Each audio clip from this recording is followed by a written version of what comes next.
sommes le 5 novembre 1973 à La Machine, une commune française située dans le département de la Nièvre, en région Bourgogne-Franche-Comté. Dominique, un jeune garçon de 11 ans, y vit avec sa famille. Il est un peu plus de 20 heures. Ce dernier se prépare à aller dormir. Il commence doucement à fermer les yeux quand brusquement, il entend des cognements bizarres. Ça ne s'arrête pas. Dominique essaye de trouver le sommeil, mais c'est impossible. Apparemment, le bruit vient du mur séparant sa chambre de celle des voisins. Serait-ce eux qui cognent comme ça en pleine nuit? Effrayé, il prévient ses parents et son père, en entendant les coups, est persuadé que les voisins, un couple de quarantenaires, sont forcément à l'origine de ce vacarme. Très énervé, il décide de leur rendre une petite visite pour leur demander ce qui se passe. Il toque à leur porte et c'est le mari qui ouvre. L'épouse de ce dernier est à la cuisine en train de préparer le dîner. Le couple ne semble pas comprendre son agacement et affirme ne pas être à l'origine des coups. Les jours suivants, le tapage nocturne continue et empêche Dominique de dormir. Pour le jeune garçon, l'auteur de ces bruits étranges ne peut être qu'un esprit et il veut entrer en contact avec lui. Pour ça, il demande tout simplement à l'entité de frapper une fois pour oui et 2 fois pour non. Et là, contre toute attente, l'entité lui répond. Il donnait des ordres à l'esprit en disant « tape une fois » et un coup résonnait en réponse. Il demandait ensuite « tape 2 fois » et 2 coups résonnaient. Comme vous le savez, les rumeurs vont vite et en peu de temps, les villageois curieux vinrent devant la maison de la famille de Dominique pour tenter de communiquer avec l'esprit.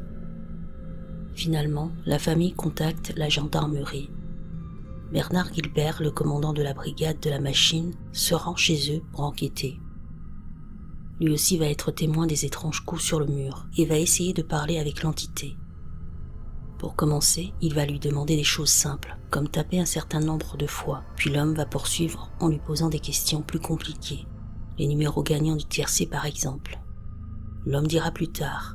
On lui a demandé les arrivées du tiercé qu'il a donné d'ailleurs. Il pouvait rythmer des marches militaires ou des chansons de Marie Laforêt. Il a répondu à des questions très personnelles que je lui ai posées. C'était vraiment déstabilisant. Forcément, on a mené une enquête sérieuse. On a fait des planques. On a placé des gendarmes partout à l'étage, derrière la cloison, au sous-sol, dans le jardin. Rien, il n'y avait rien.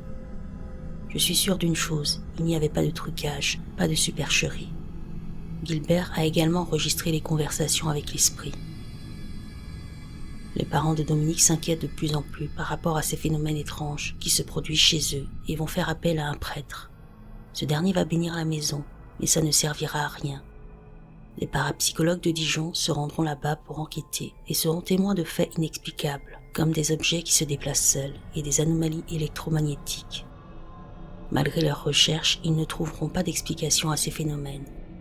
Les membres de la famille seront témoins aussi d'apparitions fantomatiques, de silhouettes floues flottant dans les airs. L'histoire fit rapidement parler d'elle dans les médias et de nombreux journalistes vinrent pour raconter les événements. La maison devint un lieu très fréquenté par les curieux et les sceptiques. Les journaux, la radio et la télévision partagèrent des témoignages effrayants et des enregistrements étranges. Après plusieurs mois de phénomènes paranormaux, tout finit par s'arrêter. La famille retrouva enfin une vie normale, même si cette expérience resta gravée dans leur mémoire. L'origine de ces événements reste inconnue, laissant place à plusieurs théories, comme des restes d'énergie des mines ou la présence d'un esprit frappeur.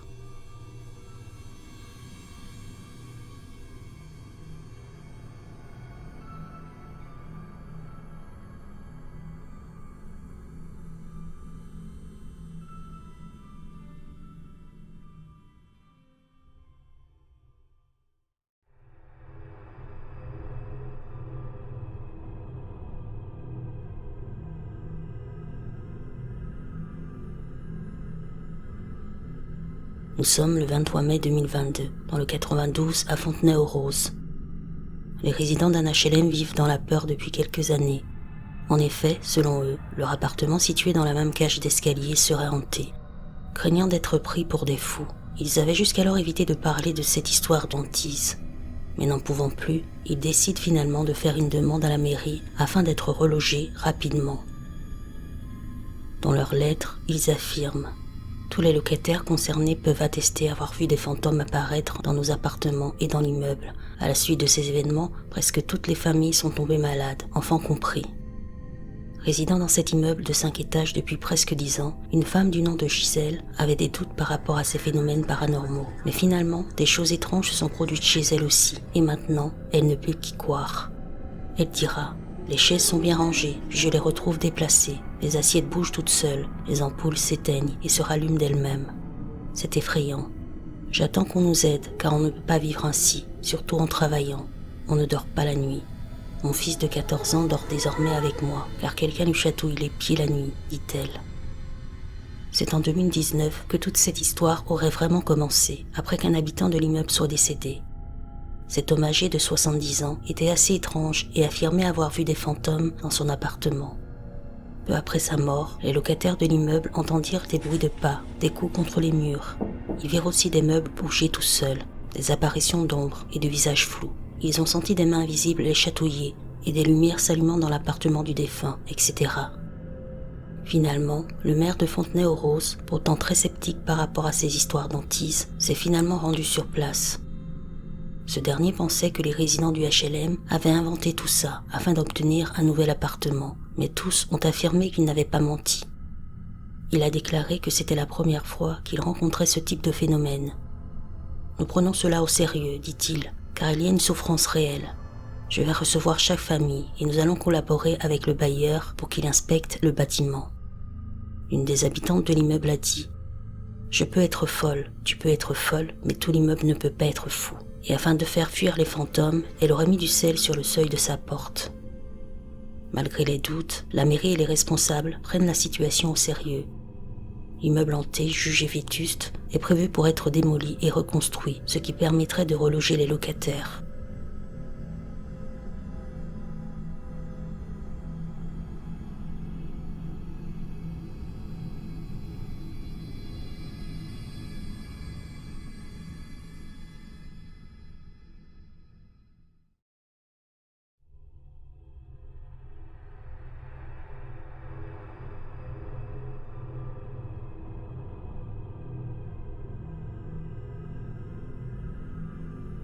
Il est 19h. Nous sommes le 19 mars 1898 dans la commune de La Roche-en-Brénil, chez monsieur Gary Éminier, un tisserand. 2 semaines plus tôt, agacés par le bruit de son horloge dont le balancier frappait les parois, ils avaient retiré le poids et le balancier, rendant l'horloge inutilisable. Ce soir-là, alors qu'il venait de se coucher, sa lampe s'éteint soudainement et le mécanisme de l'horloge tombe bruyamment. En rallumant sa lampe, il ramasse le mécanisme et le pose sur la table, mais celui-ci tombe à nouveau. Pris de peur, Gary appelle ses voisins. À leur arrivée, ils assistent à des phénomènes étranges qui durent 4 heures. Table et chaises renversées, lits qui bougent, vaisselle qui éclate.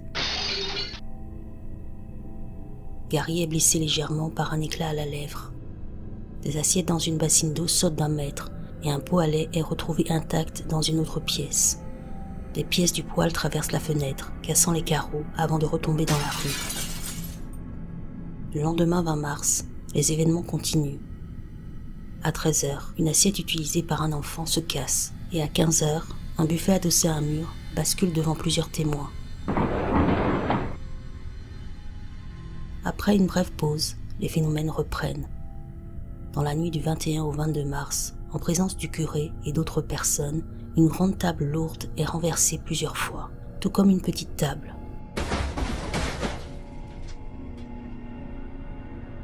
Le lendemain matin, le buffet avance dans la pièce et la grande table se redresse pour retomber sur le poêle, le cassant.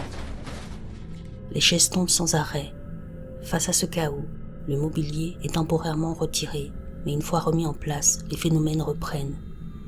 Ni le curé, ni le maire, ni les gendarmes ne trouvent une explication. Ces événements se limitent à la pièce principale. Dans une lettre du 4 avril 1898 adressée à l'écho du merveilleux, le curé Bourgault confirme que ces faits sont globalement vrais, bien qu'exagérés à certains moments. Il écrit « Vous voulez bien me demander, monsieur, mon opinion sur ces faits indéniables. Je n'en ai point d'arrêté. Il ne me paraît pas qu'ils puissent être attribués à une cause naturelle. L'instantanéité et la violence avec laquelle ils se produisent dépassent les forces humaines et fait écarter toute supposition de supercherie ou de farce. Le mot a été prononcé. J'incline à y voir une intervention extranaturelle. L'affaire attire de nombreux curieux. Finalement, on attribue le phénomène de poltergeist à la présence d'un enfant de 11 ans, de l'assistance publique de la Seine, hébergé chez la famille. Lorsque l'enfant est envoyé temporairement dans un autre centre, les phénomènes cessent.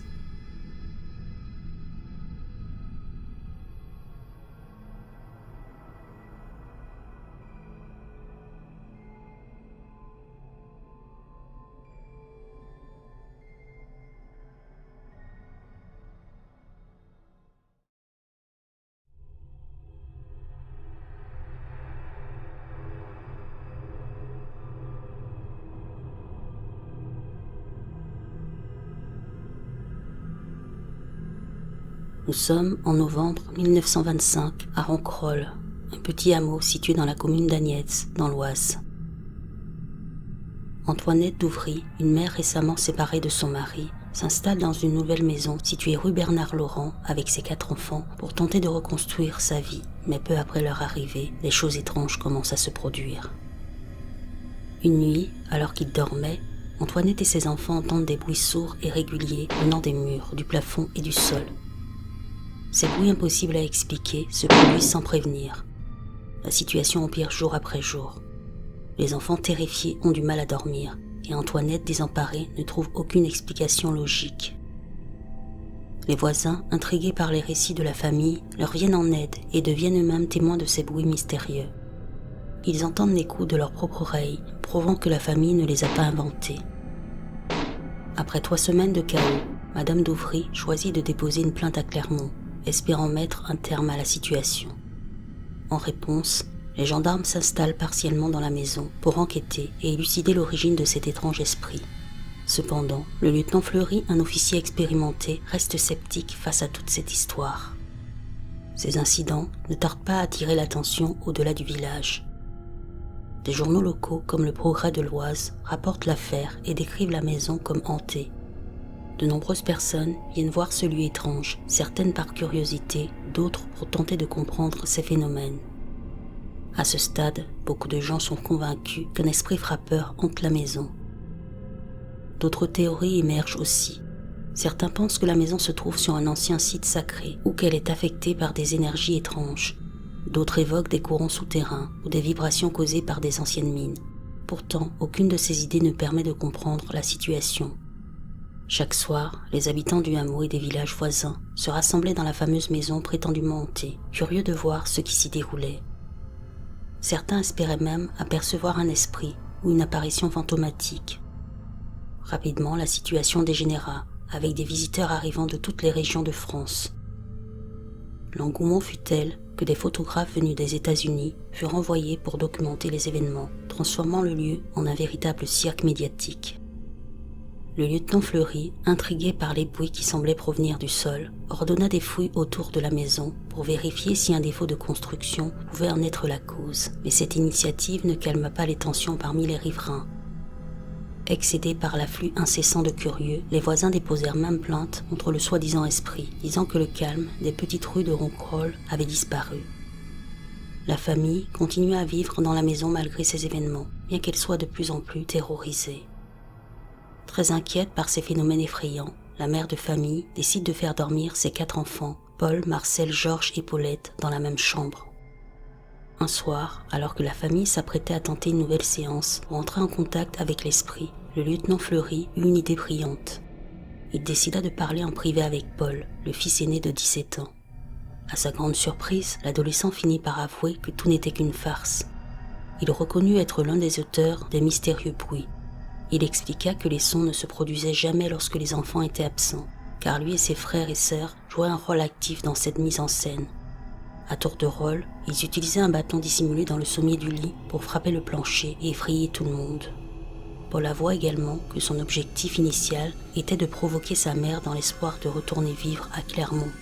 Cependant, il avait pris goût au rôle de fauteur de troubles et continuait la blague bien au-delà de ses intentions premières. Une fois la vérité dévoilée, la maison de Ronquerolles perdit rapidement sa réputation de lieu hanté. Plus tard, les habitants de la région se rappelèrent de cette histoire avec humour, bien qu'à l'époque, elle ait été prise très au sérieux par de nombreuses personnes.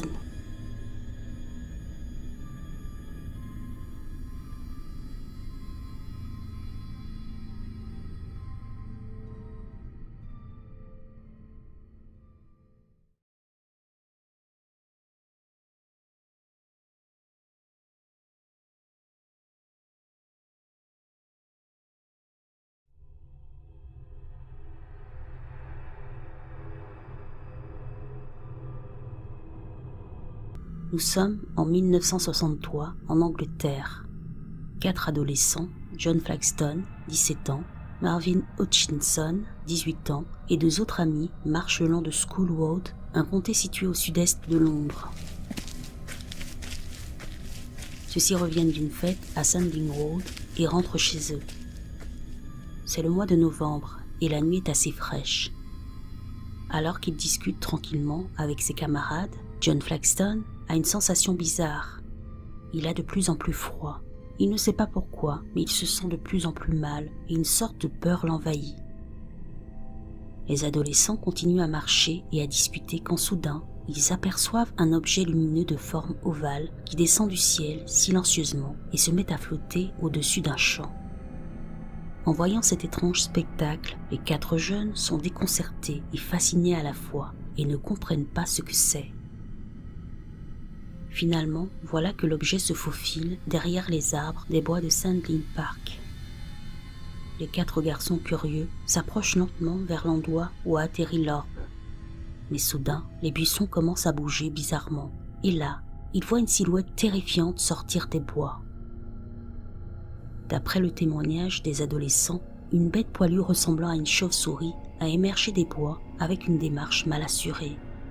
La bête était de couleur sombre et avait à peu près la taille et la forme d'un être humain.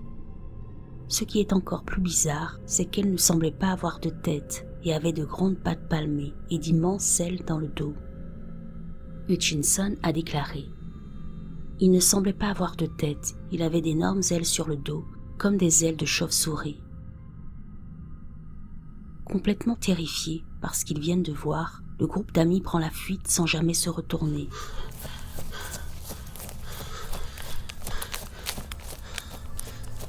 Après s'être éloigné de la créature, ils décident d'aller directement au commissariat. Arrivés là-bas, encore sous le choc de cette expérience, ils racontent tout ce qu'ils ont vu à la police, qui semble ne pas les croire tellement l'histoire est invraisemblable. Mais le 21 novembre, un jeune homme nommé Kate Crusher confirma avoir aperçu un objet ovale brillant planer au-dessus d'un champ, non loin de l'endroit où Flaxton et ses amis ont eu leur expérience. Le 23 novembre, un homme vivant dans la région, John McGoldrick, intrigué par cette affaire étrange, décide avec l'un de ses amis de se rendre sur les lieux pour enquêter. Lorsqu'ils sont arrivés là-bas, ils n'ont pas rencontré de créatures étranges ou d'orbes lumineux. Cependant, les 2 amis disent avoir vu 3 empreintes. Les 3 mesuraient 60 cm de long et 23 cm de large, mais ils n'ont pas trouvé que les empreintes. Il y avait également un endroit où la végétation avait été aplatie. C'était comme si quelque chose de grand et lourd s'était posé là. La presse locale intéressée par ces déclarations s'est également rendue dans la forêt, espérant trouver d'autres preuves. Ces derniers n'ont pas trouvé ce qu'ils voulaient, mais ont déclaré que dans cette zone où la créature a été aperçue, les broussailles semblaient baignées d'une sorte de lumière étrange, et ce pendant quelques jours, puis petit à petit, ça a disparu. Dans les années 70, plusieurs articles ont été publiés sur l'affaire. Chris Wolf, un ufologue, s'est intéressé de près à l'histoire. Il interrogea Flaxton, l'un des adolescents et témoins, et s'est également rendu sur les lieux de la rencontre. Après enquête, l'homme déclara que ce que les 4 adolescents avaient vu était sûrement un simple corbeau illuminé par les phares d'une voiture ou d'un train électrique passant par là. Cependant, il n'a pas pu donner d'explication sur le fait que ce corbeau avait la taille d'un être humain et qu'en plus, il n'avait pas de tête.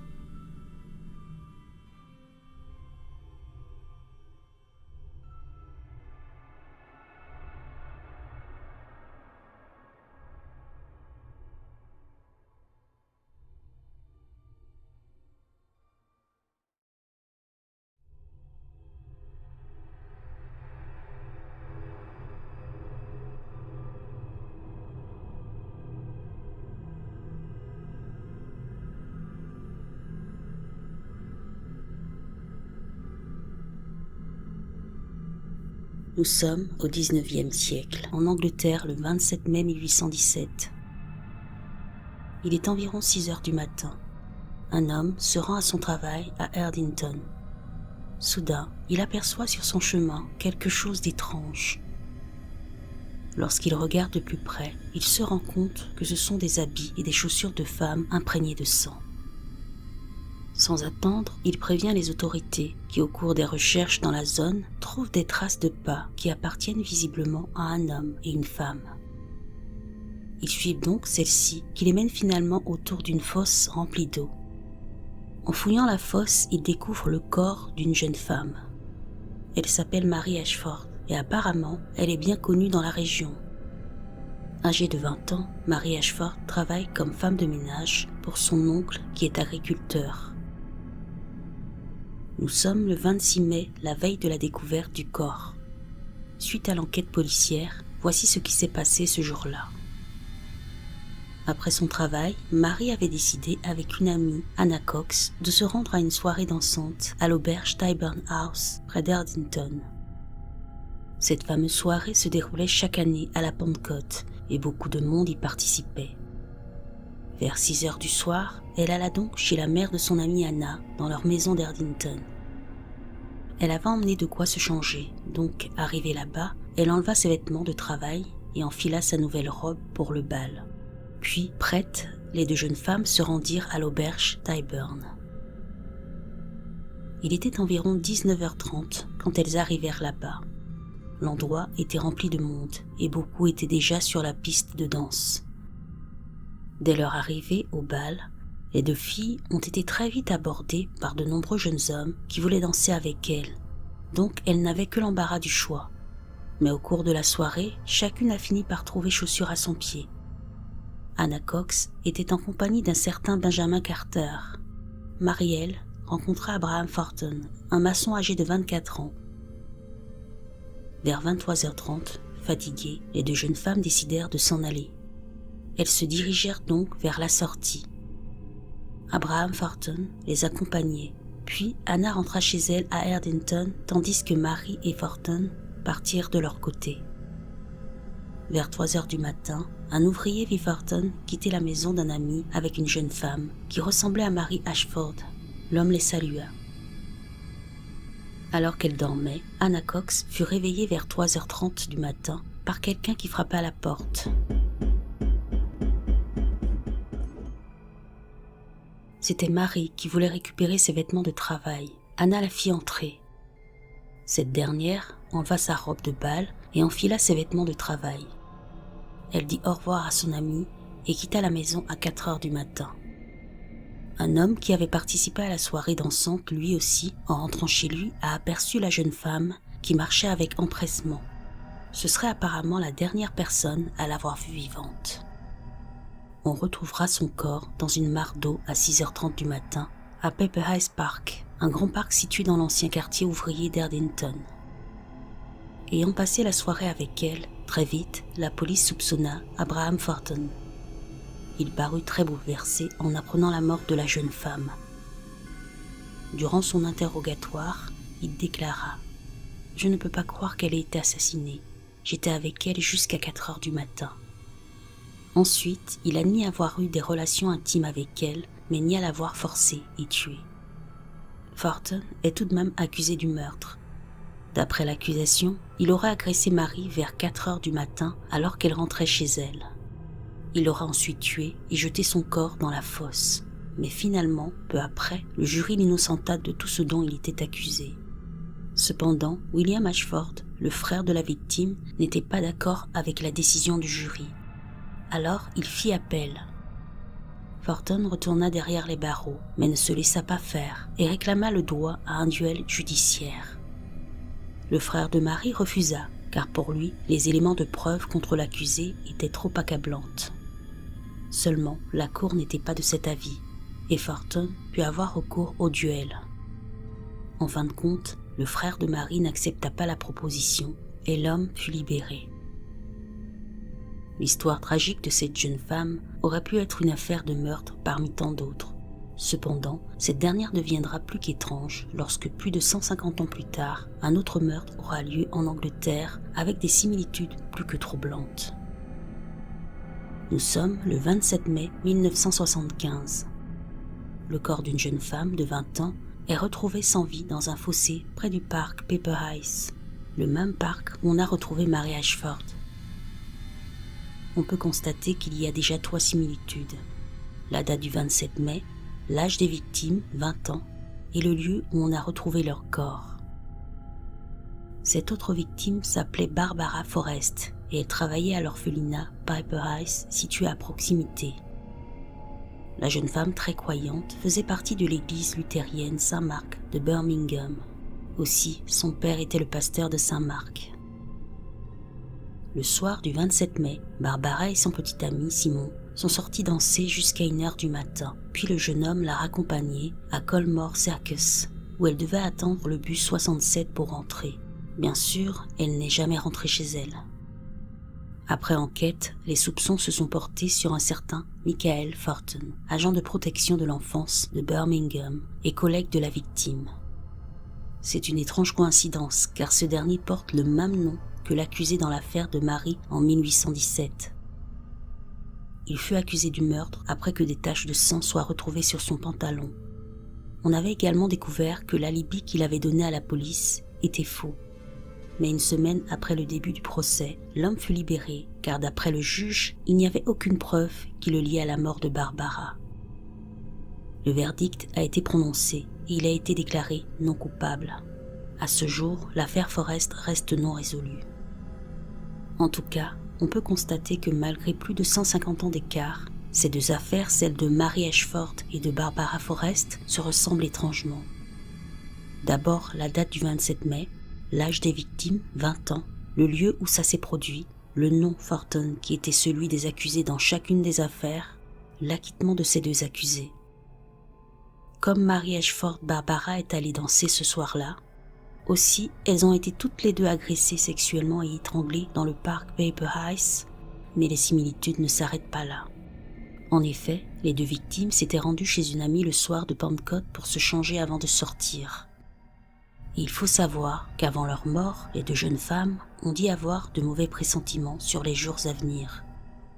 Marie s'était confiée à la mère de son amie Anna, et Barbara avait dit à un collègue « Ce mois-ci ne sera pas un mois de chance. Je le sais. »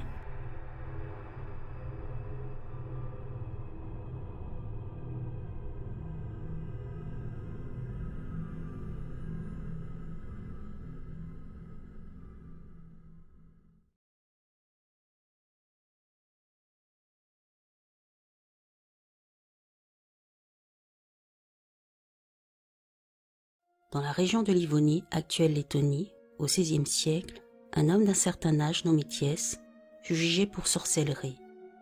Au cours de son procès, on l'accusa d'être un loup-garou et d'avoir conclu un pacte avec le diable. Contre toute attente, Thiès affirma que ni lui ni les autres loups-garous n'étaient au service du mal, mais servaient Dieu, défiant ainsi la croyance commune qui associait les loups-garous aux forces maléfiques. D'après ses dires, lui et ses camarades se métamorphosaient en loups 3 fois l'an, précisément à la Sainte-Lucie, à la Pentecôte et à la Saint-Jean. Durant ces nuits sacrées, il s'aventura en enfer pour lutter contre les sorciers et sorcières qui cherchaient à dérober les moissons et le bétail des agriculteurs. Thiès relatait ses combats comme de véritables conflits où les lycanthropes manœuvraient des barres de métal pendant que les sorciers se protégeaient avec des balais ensorcelés. Thiès prétendait que le maître des sorciers se nommait Skaitan et que ces êtres malfaisants s'efforçaient de ruiner la prospérité humaine en dérobant leurs biens. Lors d'une bataille, Skaitan lui aurait cassé le nez avec un balai enveloppé dans la queue d'un cheval. Néanmoins, Thiès et ses alliés persistaient à se battre pour sauvegarder les cultures et garantir la prospérité des agriculteurs. Les déclarations de Thiès ont laissé les juges perplexes. À cette époque, les loups-garous étaient perçus comme des êtres diaboliques et l'idée qu'ils puissent servir de gardiens pour les gens était complètement nouvelle. Lorsque les magistrats lui ont demandé ce qui arrivera à l'âme des loups-garous suite à leur décès, Thiès a déclaré qu'ils iraient au paradis, étant donné qu'ils exécutaient la mission divine. Malgré ces affirmations, le tribunal chercha à lui faire avouer qu'il avait fait un pacte avec le diable. mais l'homme refusa catégoriquement. En fin de compte, il fut puni par la flagellation pour idolâtrie. Cependant, son récit demeura gravé dans les mémoires.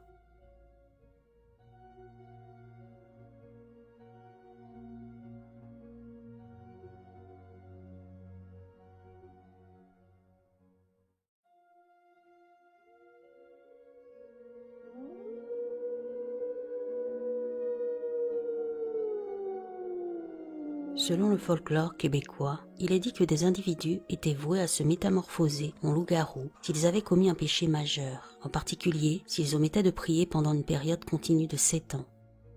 La malédiction les contraignait à vagabonder durant la nuit dans les bois couverts de neige, leurs yeux scintillants transperçant l'obscurité. Les résidents redoutaient ces êtres, persuadés qu'un simple échange de regards avec un loup-garou pouvait les exposer à la malédiction. Cependant, il y avait une méthode pour mettre fin à la malédiction. Si quelqu'un parvenait à identifier un loup-garou dans sa forme humaine et réussissait à le blesser avec du sang, le sort était levé et l'individu pouvait regagner son apparence originale. Ces histoires servaient souvent de mise en garde aux enfants et aux jeunes adultes, les incitant à rester pieux et à suivre les traditions religieuses. Une des histoires les plus connues relate qu'en 1766, un loup-garou aurait été vu dans la zone de Saint-Roch-les-Aulnay, sur la côte du Sud. D'après les récits de l'époque, la bête se déguisait parfois en mendiant, semant la peur chez les résidents. Il y en avait qui soutenaient qu'il était tout aussi terrifiant que la bête du Gévaudan, qui semait le chaos en France durant la même période. Les résidents des villages du Québec avaient diverses stratégies pour se prémunir contre le loup-garou. Parmi les méthodes les plus fréquentes, dessiner une croix sur la porte pour empêcher l'entrée de la créature, utiliser de l'eau bénite pour éloigner le mal, réciter une prière spécifique pour lever la malédiction.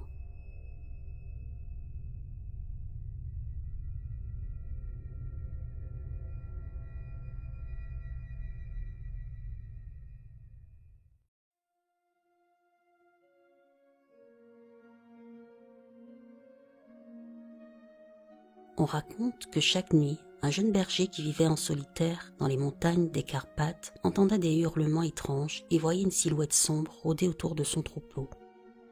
Un soir, résolu à percer le mystère, il traqua la créature et fut témoin de sa métamorphose en un homme drapé dans des lambeaux, avec des yeux émettant une lueur d'un autre monde. L'individu lui a révélé qu'il était un loup-garou, obligé de déambuler dans les montagnes afin de veiller sur les âmes égarées. Il lui expliqua que seuls ceux qui gardaient un cœur pur pouvaient voir sa véritable forme. Le jeune homme, affecté par cette découverte, jura de garder le secret et poursuivit sa coexistence paisible avec l'être. Depuis ce jour, les bergers des Carpates racontent que les loups-garous ne sont pas toujours des monstres, mais parfois des gardiens invisibles veillant sur les vivants. Le Pricolici, une entité mi-humaine mi-animale, est souvent évoqué dans le folklore roumain. Il représente une menace bien plus grande qu'un loup-garou ordinaire. Contrairement aux loups-garous classiques, qui sont des humains maudits, se transformant temporairement, le Pricolici est l'âme d'un homme mauvais revenu sous forme de loup monstrueux après sa mort. Il rôde dans les villages et les bois, s'en prenant aux passants et instaurant la peur parmi la population. Selon les Roumains, ces êtres étaient des esprits de gens cruels et violents de leur vivant, condamnés à se transformer en créatures démoniaques en sanction pour leurs actions. Dans la mythologie de la Roumanie, le loup-garou est fréquemment associé aux rites initiatiques et aux croyances ancestrales. Il est dit que certains individus, suite à des rites occultes, auraient eu la capacité de se métamorphoser en loup pour défendre leur communauté. Cette transformation n'était pas toujours perçue comme une malédiction, mais plutôt comme un don accordé par les esprits. Une croyance répandue veut que ceux qui voient le jour durant une nuit de pleine lune ou qui sont le 7e fils d'une famille dépourvue de filles soient voués à se transformer en loup-garou. Ces hommes, une fois transformés, errent dans les forêts profondes et ne retrouvent leur forme humaine qu'au lever du soleil.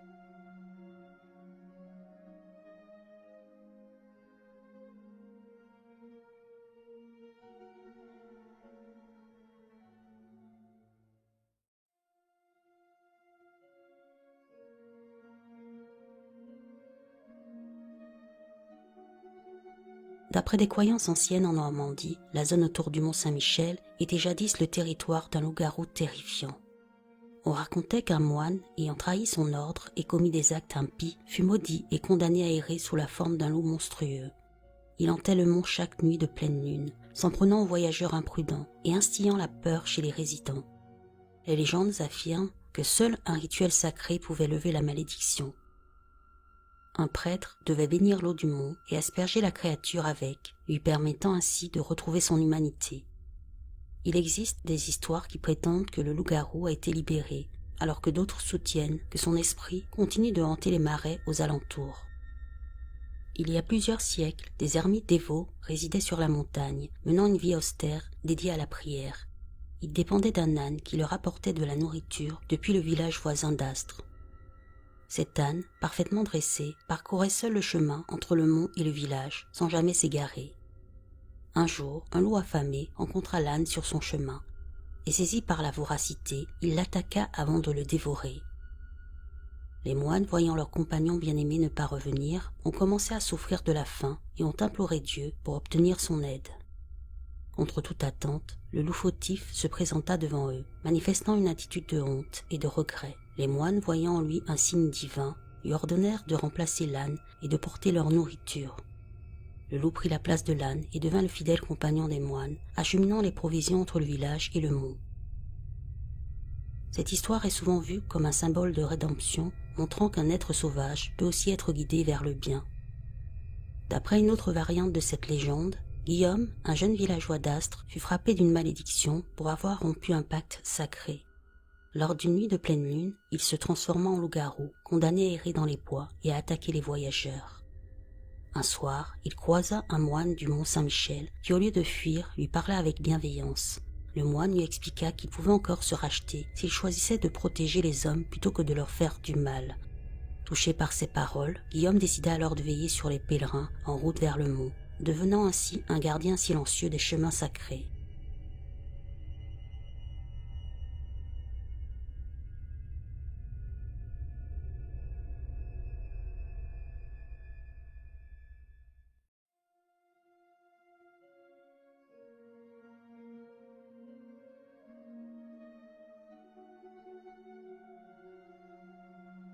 On raconte qu'à Ragusa, en Sicile, un prêtre traversait la campagne de nuit lorsqu'il fut attaqué par un lupo manaro, sorte de loup-garou. Pris de panique, il brandit son crucifix en bois et frappa la créature.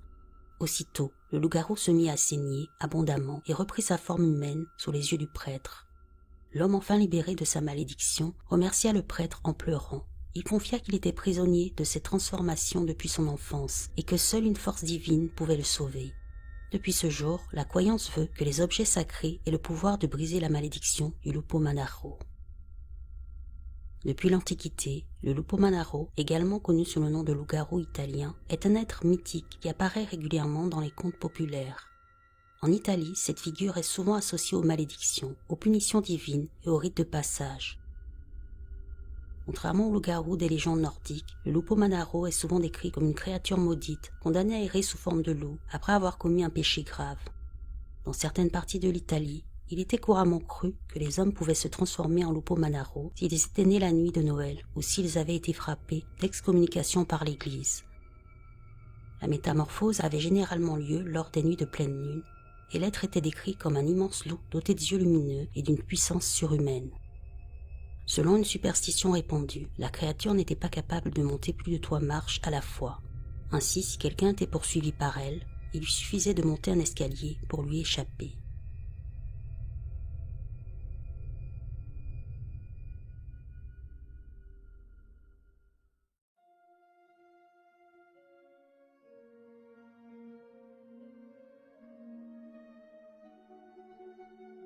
Une histoire raconte qu'un chasseur nommé Dragomir, réputé pour sa bravoure, vivait près des montagnes des Balkans. Un soir, alors qu'il traquait un loup qui terrorisait son village, il aperçut une silhouette massive aux yeux rouges dans la forêt. Pensant qu'il s'agissait d'un loup ordinaire, il tira une flèche, mais la créature ne tomba pas. Au contraire, elle se redressa et prit une forme humaine, révélant un homme au visage pâle et au croc acéré. Il s'adressa à lui d'une voix éraillée. « Tu as eu l'audace de me défier, mais tu ne pourras pas me tuer. Je suis voué à errer sans fin. » Terrifié, Dragomir tenta de fuir, mais la créature le poursuivit jusqu'au village. Les anciens donnèrent ordre de faire brûler des herbes sacrées et de chanter des prières. À l'aube, la créature disparut dans un nuage de fumée, laissant derrière elle une empreinte brûlée sur le sol. Selon certaines coutumes slaves, le Vukodlak est un homme frappé d'une malédiction, généralement un sorcier ou une personne ayant commis un péché sévère. Après sa mort, il ne trouve pas le repos et revient sous la forme d'un loup monstrueux et attaquant les voyageurs. Dans d'autres versions, il est un vampire loup capable de sucer le sang de ses victimes tout en conservant l'apparence d'une bête. Selon les anciennes croyances slaves, certaines personnes pouvaient se transformer en Vukodlak si elles étaient frappées d'excommunication, mises en terre non sacrée ou si elles avaient mangé la chair d'un animal blessé par un loup. Pour se protéger, les villageois pratiquaient des rituels de purification comme rouler le corps du défunt ou planter un pieu dans son cœur.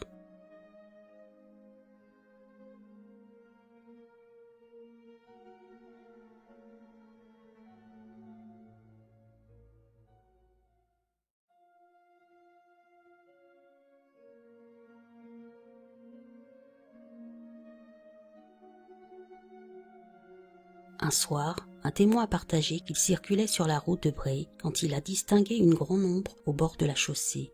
Il a ralenti en pensant que c'était un animal, mais la bête s'est redressée sur ses pattes arrière et l'a fixé avec des yeux étincelants. Effrayé, il augmenta la vitesse et prit de la distance, mais quand il jeta un œil dans son rétroviseur, l'entité le poursuivait à une allure stupéfiante. Dans le Wisconsin, aux États-Unis, l'histoire légendaire de la bête de Bray Road est l'une des plus notoires concernant les loups-garous. Depuis les années 1930, des habitants de la région de Halcombe ont affirmé avoir aperçu une créature massive ressemblant à un loup-garou rôdant le long de Bray Road. Elle est décrite comme une bête bipède, robuste, dotée de yeux scintillants et d'un pelage sombre. Il y a ceux qui croient qu'il s'agit d'un loup-garou, d'autres sont convaincus que c'est un Bigfoot, un Dogman, ou que c'est une entité paranormale. Au cours des années 80 et 90, un certain nombre de résidents du comté de Woolworth ont prétendu avoir aperçu une bête effrayante qui rôdait à proximité de la route de Bray. Ces témoignages ont suscité l'intérêt de la journaliste Linda Godfrey, qui a entamé une investigation sur ces histoires. Initialement dubitatif, Linda Godfrey a compilé de multiples récits semblables et a finalement décidé d'éditer un ouvrage consacré à la question. Depuis lors, la bête de Bray Road s'est transformée en un mythe local.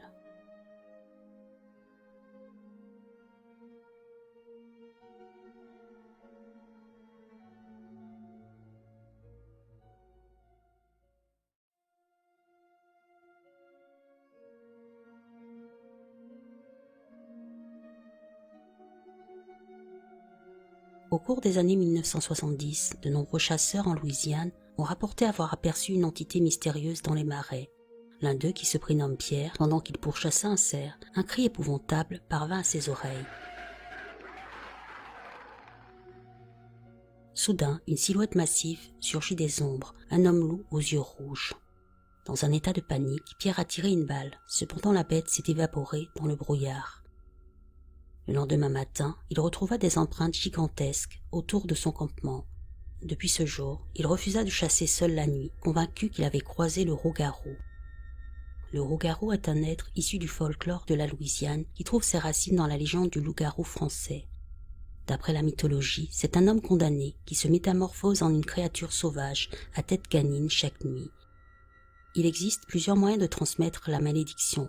Par une sorcière qui jette un sort, en brisant le carême 7 années de suite, en croisant le regard du loup-garou, ce qui condamne la victime à devenir elle-même un monstre. Le loup-garou se déplace à travers les marais et les bois à la recherche de victimes humaines. Il est souvent utilisé pour effrayer les enfants et les inciter à obéir aux règles. Selon les habitants, il était possible de triompher du loup-garou en prononçant des prières ou en se servant d'objets sacrés. Selon certains récits, il est dit que la créature ne peut compter au-delà de 12. Si on lui présente 13 objets à sa porte, elle serait coincée dans un cycle de comptage sans fin, incapable d'agir. Cette légende reste bien vivante dans la culture cajun et est fréquemment narrée pour faire peur aux enfants ou aux explorateurs téméraires qui s'enfoncent trop loin dans les marais.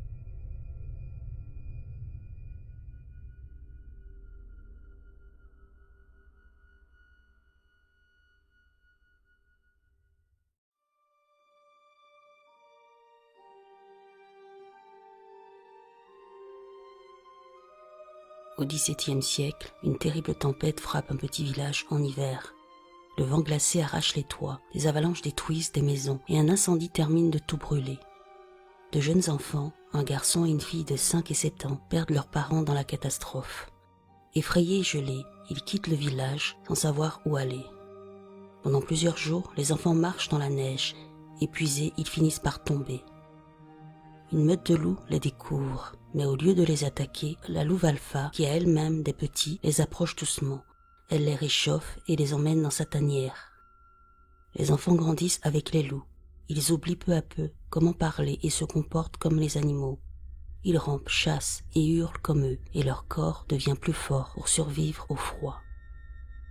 Des années passent, des bergers racontent avoir vu de formes étranges se déplacer avec les loups. Ils disent qu'ils couraient à 4 pattes, qu'ils avaient des peaux d'animaux sur eux et que leurs yeux brillaient dans l'obscurité. Certains pensaient avoir affaire à des esprits ou des monstres, comme des loups-garous, mais il s'agissait en fait de ces 2 enfants perdus. Un jour, en hiver, un chasseur repère des traces dans la neige et parvient à capturer le garçon, devenu adolescent. Il l'emmène au village. Une vieille dame essaie de s'occuper de lui apprendre à parler et à vivre comme les autres. Mais le garçon refuse la nourriture, ne supporte pas la chaleur du feu, grogne pendant son sommeil, mange de la viande crue et ne pense qu'à fuir. Chaque nuit, il regarde la forêt avec envie, et puis un matin, il s'échappe sans que personne ne puisse le retrouver. On croit qu'il a retrouvé sa sœur et la meute de loups. Avec le temps, on a cessé de les voir, mais certaines nuits, dans les endroits isolés des montagnes, des gens disent entendre des cris étranges venus de la forêt. Certains croient que les enfants loups ont une descendance et que leurs enfants vivent toujours là-bas, libres et cachés avec les loups.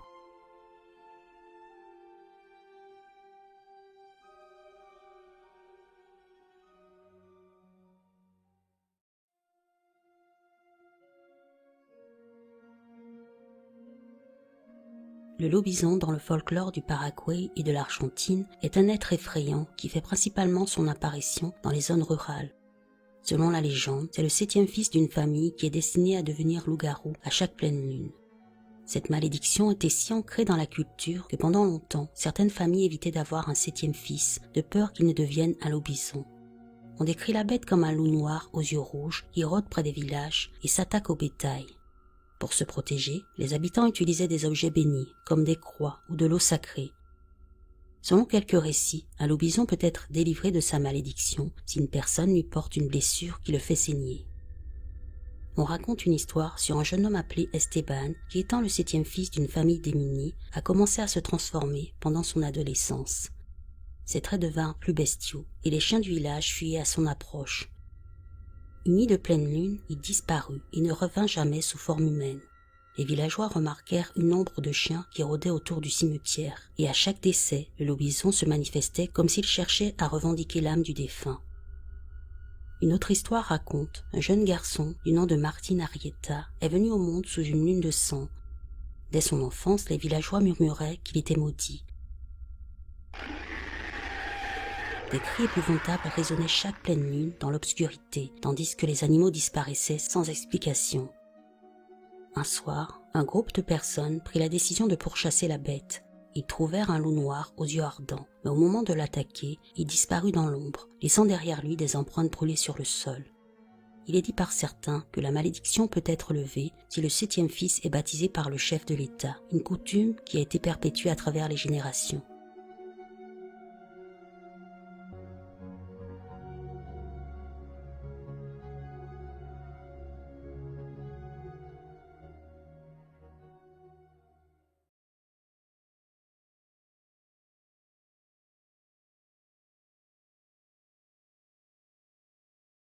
Nous sommes au début des années 2000, sur l'autoroute A75, non loin de Clermont-Ferrand, en pleine nuit d'hiver.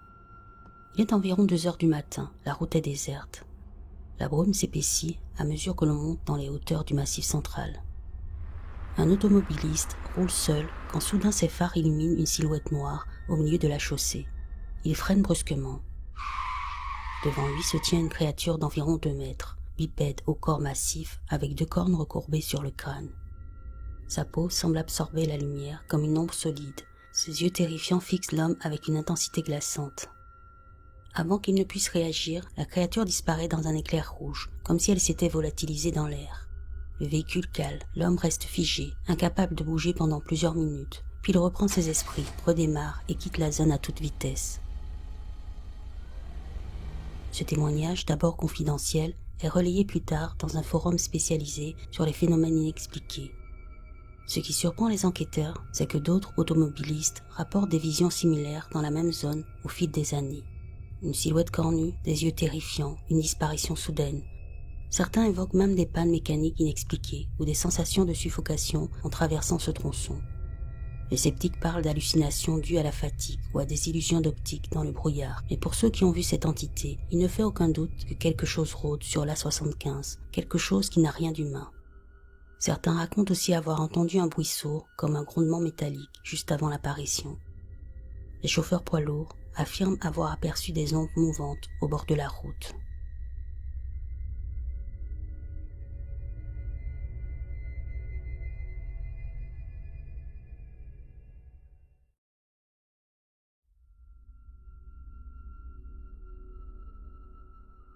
Nous sommes en novembre 1966 à Point Pleasant, une petite ville tranquille au cœur de la Virginie occidentale. Depuis quelques semaines, l'ambiance est étrange. Les gens parlent de rumeurs et disent qu'une créature effrayante avec des yeux rouges apparaît près de l'ancienne usine TNT, un vieux site militaire abandonné. Au début, personne ne croit vraiment à ces histoires, mais maintenant, les habitants commencent à avoir peur. Marcella, une jeune femme de 26 ans, décide d'aller rendre visite à des amis, la famille Thomas. Ils habitent près de l'usine abandonnée. Elle emmène sa fille Tina, qui a 4 ans. Le trajet se passe bien. Il fait nuit quand Marcella gare sa voiture devant la maison des Thomas. Elle sort du véhicule avec sa fille dans les bras. Et là, quelque chose attire son regard. Une silhouette est là, immobile près de la maison. La jeune femme regarde mieux et elle a très peur. Devant elle, il y a une créature. Elle est grande, plus large qu'un humain normal. Sa peau est grisâtre et ses yeux sont rouges, brillants, comme de flammes. Il la fixe avec une force étrange. La créature ne bouge pas. Elle a des ailes repliées dans le dos. Elle ressemble à des ailes de papillon, mais aussi à celles d'une chauve-souris.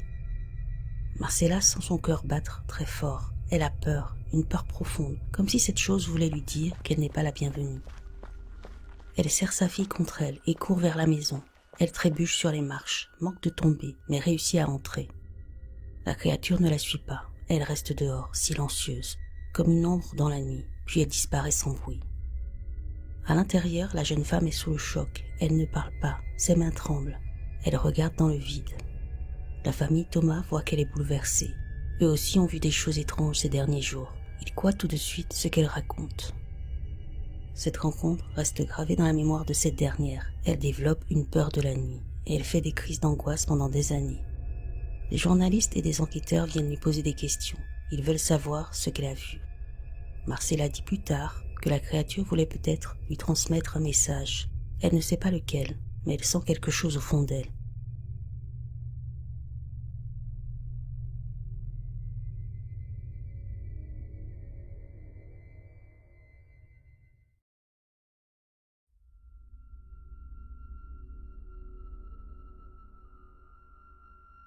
Nous sommes dans l'Utah, au cœur du bassin de Uinta, sur un territoire lié aux Navajo.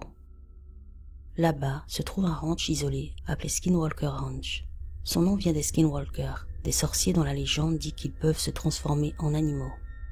Depuis longtemps, cet endroit est connu pour des phénomènes étranges, apparitions mystérieuses, animaux mutilés, lumière dans le ciel, créatures bizarres et même des ovnis.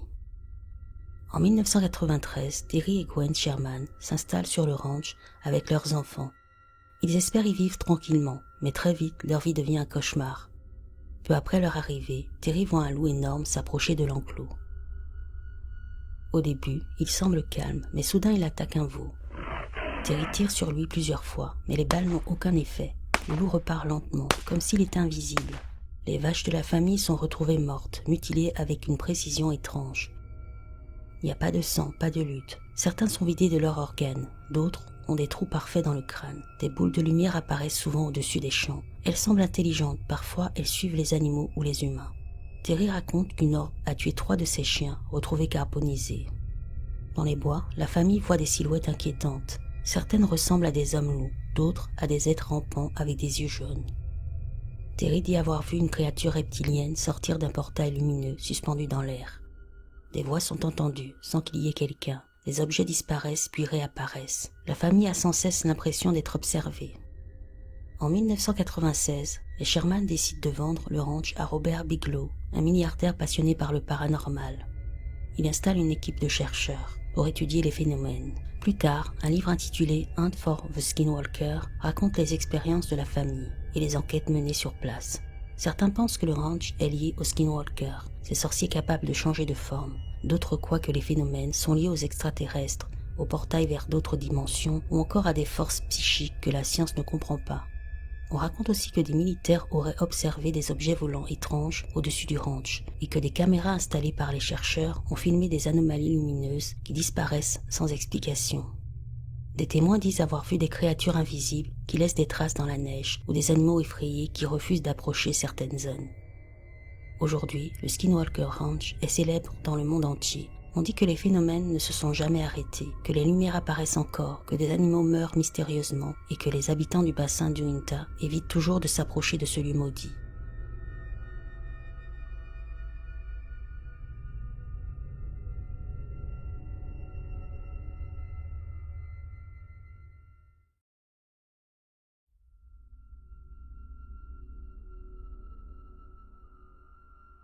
Nous sommes dans le Maryland, dans les années 1950. Les habitants de Bowie parlent d'une créature étrange. Autour de Fletchertown Road et de Governor's Bridge, des gens entendent des cris effrayants, trouvent des voitures couvertes de griffures et disent qu'ils voient une silhouette inquiétante près du pont. Peu à peu, une rumeur naît, c'est le Goatman, l'homme bouc. On raconte qu'il rôde dans les bois du comté de Prince George, qu'il attaque parfois les chiens et qu'il se cache sous les ponts en attendant ses victimes. Certains disent qu'il aime poursuivre les couples qui s'arrêtent en voiture, qu'il brandit une hache et qu'il pousse des cris semblables à ceux d'une chèvre. Un soir, des adolescents vont au pont. Ils s'installent, ils discutent, ils mettent de la musique. Soudain, des cris stridents résonnent dans la forêt. Ils pensent qu'un animal est blessé. Ils sortent de la voiture avec leurs lampes. Ils voient une silhouette énorme, plus de 2 mètres. La créature a une tête de bouc, des yeux brillants, un corps musclé et poilu, et des pattes arrière de chèvre. Certains disent qu'il tient une hache ou un objet métallique. Elle hurle puis disparaît dans les bois. Les adolescents paniquent et fuient en voiture. Le lendemain, ils découvrent des griffures profondes sur le capot de leur voiture. Près du pont, on trouve des empreintes étranges. D'autres habitants racontent qu'ils voient la même créature dans les bois. Parfois, on retrouve des animaux mutilés, surtout des chiens. Dans les années 1970, l'homme bouc apparaît dans des articles et attire l'attention des passionnés de mystère. Des enquêtes sont menées, mais aucune preuve solide n'est trouvée. Pourtant, la créature devient une figure du folklore du Maryland. Le pont est surnommé Goatman Bridge.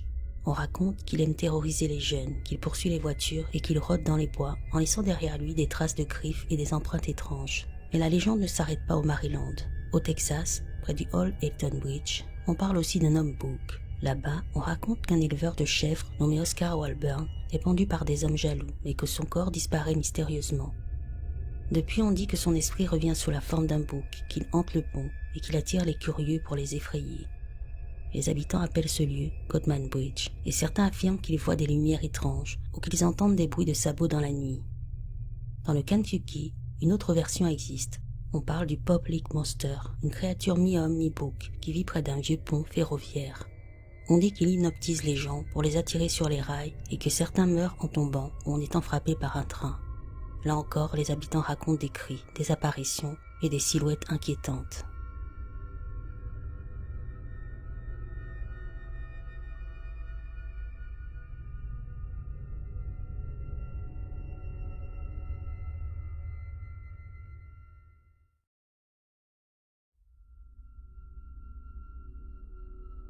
Nous sommes en juin 1988, dans la Caroline du Sud, près de Scape House Swamp, une zone marécageuse dense bordée de bambous sauvages. L'endroit est peu fréquenté, mais devient soudain le théâtre d'un phénomène étrange. Des voitures sont retrouvées griffées, des animaux sont effrayés et des témoins parlent d'une créature reptilienne, humanoïde, qui rôde dans les bois. Dans la nuit du 29 juin, Christopher Davis, âgé de 17 ans, rentre chez lui après son travail dans un fast-food. Il conduit sa Toyota quand un pneu crève sur une route isolée, longeant le marais. Il s'arrête, descend et commence à changer la roue. L'atmosphère est lourde, silencieuse, et il a l'impression d'être observé. Alors qu'il termine, il aperçoit une silhouette étrange sortir du marais, une créature bipède d'environ 2,10 m, avec une peau verte écailleuse, des yeux rouges brillants, des griffes acérées et une démarche rapide. La créature court vers lui. Pris de panique, Christopher saute dans sa voiture. La créature attrape la poignée de la portière, mais le jeune homme parvient à démarrer et à s'enfuir en zigzagant. Il affirme que la créature a poursuivi la voiture sur plusieurs mètres. Le lendemain, des griffures profondes sont retrouvées sur sa voiture. Des empreintes inhabituelles sont relevées près du marais et d'autres témoins, comme Mary Way, rapportent des dommages similaires sur leur véhicule. La presse locale et nationale s'empare de l'affaire. Des chasseurs armés fouillent les marais. Une station de radio offre une récompense d'1 million de dollars pour la capture de l'homme lézard. Le shérif local, sceptique mais attentif, prend les témoignages au sérieux, et bientôt la créature devient une figure emblématique du folklore de Caroline du Sud, surnommée aussi le Bishopville Monster. Certains disent qu'ils ont vu la créature traverser la route la nuit, d'autres racontent qu'elle attaque les voitures garées près du marais et qu'elle laisse derrière elle une odeur étrange, semblable à celle du soufre. Plusieurs hypothèses circulent. Certains pensent qu'il s'agit d'une créature cryptide inconnue, d'autres croient à un canular collectif ou à une hystérie médiatique. Certains disent que c'est un animal mal identifié, comme un ours ou un iguane, et d'autres encore parlent d'hallucinations dues à la peur et à l'isolement. Mais aucun élément concret ne permet de trancher le mystère.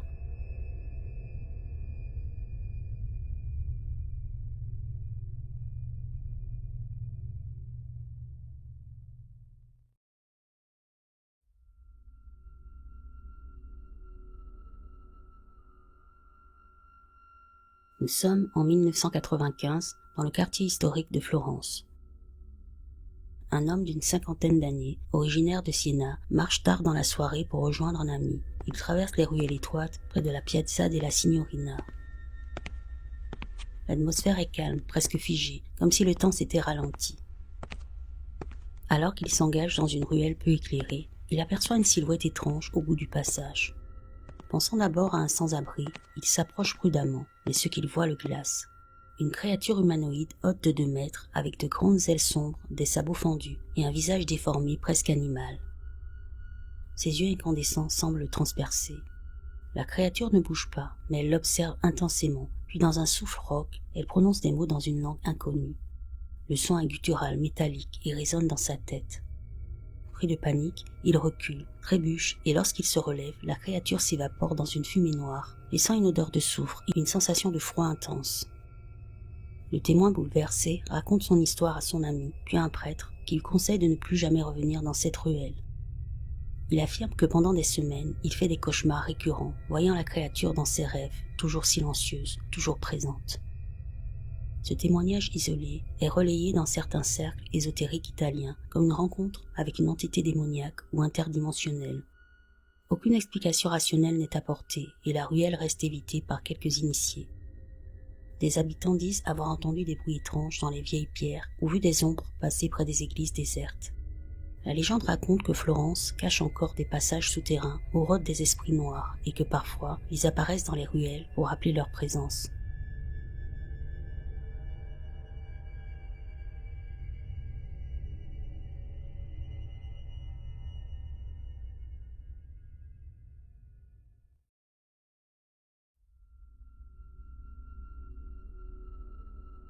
Nous sommes en 1995 à Porto Rico durant l'été. La chaleur est très forte, mais ce n'est pas le pire pour les habitants de Canovanas, une petite ville entourée de forêts tropicales. Ce qui les inquiète, ce sont des événements étranges qui arrivent depuis quelques semaines. Ça a commencé avec des rumeurs. Des éleveurs trouvent leurs animaux morts le matin, des chèvres, des poules, des chats, des chiens. Mais ce ne sont pas des morts normales, les corps ne montrent pas de lutte, pas de morsure habituelle. Ce qui est terrifiant, c'est qu'ils sont tous vidés de leur sang. On voit seulement 2 petits trous, souvent au niveau du cou ou du thorax. En quelques semaines, plus de 150 bêtes sont retrouvées dans cet état. La peur s'installe, les gens commencent à parler d'une créature inconnue qui rôde la nuit. On lui donne un nom, El Chupacabra, ce qui veut dire le suceur de chèvres. Le nom circule partout, dans les rues, les marchés, les écoles, mais personne ne sait à quoi il ressemble jusqu'au 15 août. Ce jour-là, dans le quartier de Barrio Campo Rico, une jeune femme, Madeleine Tolentino, vit quelque chose qui changea sa vie. Madeleine aide sa mère à s'installer au premier étage de leur maison. Il est environ 16 heures, le soleil commence à descendre. En regardant par la fenêtre, elle voit une voiture qui recule en vitesse, comme si le conducteur était effrayé par quelque chose. Elle regarde mieux et elle voit une créature étrange. Celle-ci ne bouge pas, elle mesure environ 1,20 m. Sa peau est gris-vert, comme celle d'un reptile. Ses yeux sont noirs, obliques, sans pupilles. Il semble absorber la lumière. Elle a 2 jambes fortes, comme un animal prêt à sauter, et 2 bras levés, comme si elle voulait attaquer. Mais ce qui choque Madeleine, c'est son dos. Une rangée de plumes rouges aplaties qui se dressent comme des pics quand elle bouge. La créature se déplace en sautant, comme un kangourou. La jeune femme a très peur. Elle se met à crier. La créature semble surprise, se retourne et court vers la forêt. La mère d'Adeline et un voisin entendent le cri et essaient de la suivre, mais elle disparaît dans les bois. Un autre témoin dit plus tard que les plumes ont changé de couleur, comme un signal d'alerte. En 2010, un chercheur en créatures mystérieuses, Benjamin Radford, enquête sur le cas. Il découvre que Madeleine a vu un film peu avant son témoignage, un film qui parle d'un monstre. Le monstre du film ressemble beaucoup à ce qu'elle décrit. Radford pense que le film a peut-être influencé son récit, mais cette idée ne suffit pas à expliquer les animaux morts ni les autres témoignages sur l'île. Quoi qu'il en soit, l'histoire se répand dans le monde entier.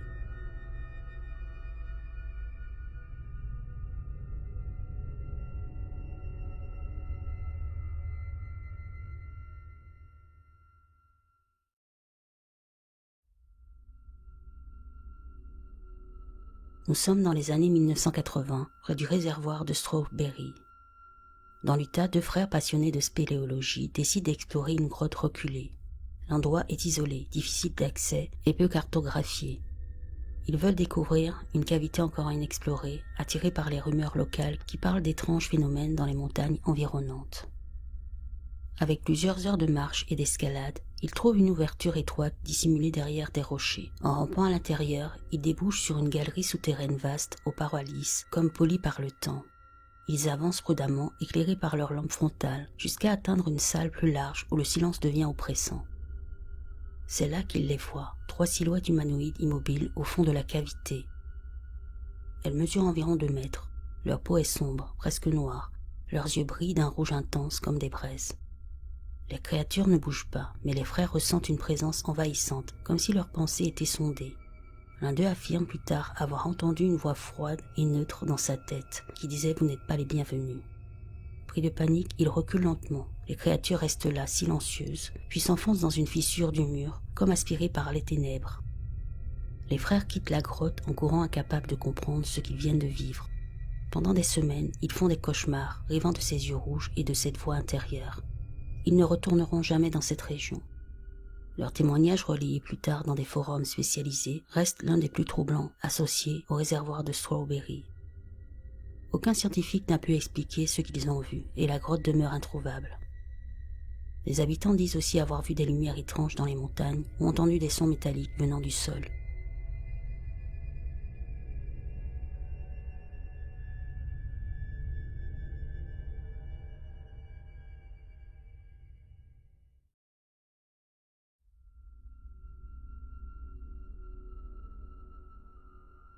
Nous sommes dans les forêts du nord du Québec dans les années 1980, une région sauvage glaciale et peu peuplée où les légendes autochtones sont encore très présentes. Le Wendigo, selon les traditions algonquiennes, est un esprit maléfique qui incarne la faim insatiable, le froid et l'isolement. Il est décrit comme un humanoïde décharné aux yeux blancs, à la peau glacée et parfois doté de bois de cervidés. En hiver 1983, près de la rivière Rupert, un chasseur expérimenté dans la quarantaine part seul dans une zone boisée et reculée. Le silence est total, mais il ressent une présence étrange. Il a l'impression d'être observé. En scrutant les arbres, il aperçoit une silhouette immobile, à moitié dissimulée derrière un tronc. Il décrit une créature humanoïde, anormalement grande et maigre, avec une peau grisâtre tendue sur les os, des yeux blancs, sans pupilles, qui brillent dans l'ombre, et une démarche silencieuse presque flottante. La créature ne bouge pas, mais le chasseur est envahi par une terreur viscérale, comme si son instinct lui criait de fuir. Il quitte les lieux précipitamment. Les jours suivants, il affirme avoir été suivi. Il retrouve des empreintes étranges autour de son campement. Il entend des murmures dans la nuit sans source identifiable, et il sent une odeur fétide semblable à de la viande pourrie. Il rêve de visions de cannibalisme qu'il ne comprend pas. Il finit par abandonner son expédition et ne retournera jamais dans cette zone. Les anciens des communautés autochtones racontent que le Wendigo est lié à la faim et au froid, qu'il prend possession des hommes isolés et les pousse à la folie et au cannibalisme. D'autres pensent que ce sont des hallucinations dues à l'isolement extrême, au manque de nourriture et au froid intense. On raconte que le Wendigo est toujours là, qu'il observe les voyageurs, qu'il suit les chasseurs solitaires et qu'il se nourrit de leur peur. Les habitants du nord du Québec disent qu'ils évitent certaines zones boisées en hiver, car ils ont peur de croiser le Wendigo.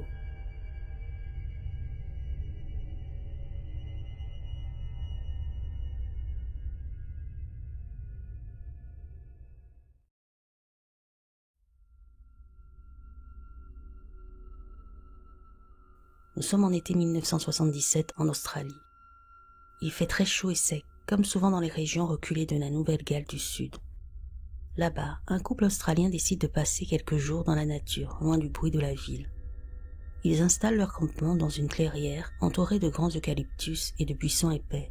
Il fait très calme, on entend seulement les insectes et les feuilles qui bougent doucement. La journée se passe bien.